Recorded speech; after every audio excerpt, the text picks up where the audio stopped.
যেমনটা বলছিলাম যে একটু ক্রিটিক্যাল কন্ডিশনে ছিল, সেন্টিং এর পরেও এখনো উনি অবজারভেশনে আছেন এবং ক্রিটিক্যাল কন্ডিশনে এখনো কাটেনি, এটা একটু সময় লাগবে।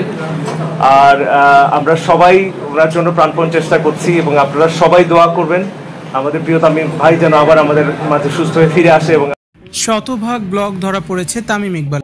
অল্প সময়ের ব্যবধানে তিনি দুইবার হার্ট অ্যাটাক করেছেন, যার মধ্যে একটি ম্যাসিভ হার্ট অ্যাটাক করেছেন তামিম ইকবাল। চিত্রনায়ক মান্না যেই ম্যাসিভ হার্ট অ্যাটাকের শিকার হয়েছেন, তামিম ইকবালও সেই একই রকম হার্ট অ্যাটাকের শিকার হয়েছেন। সোমবার 24শে মার্চ দুপুরে সাংবাদিকদের এসব তথ্য জানান স্বাস্থ্য অধিদপ্তরের পরিচালক।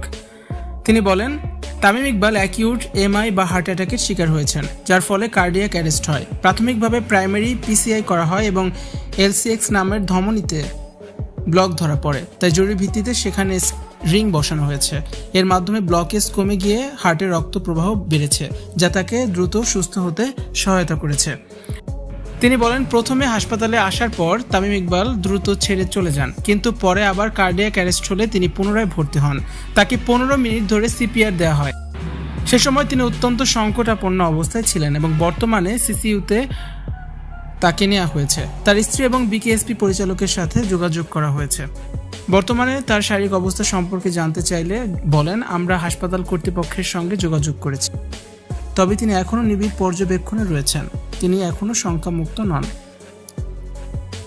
তবে এরই মধ্যে চোখ খুলেছেন তামিম ইকবাল, তার জ্ঞান ফিরেছে বলে জানিয়েছে পারিবারিক সূত্র।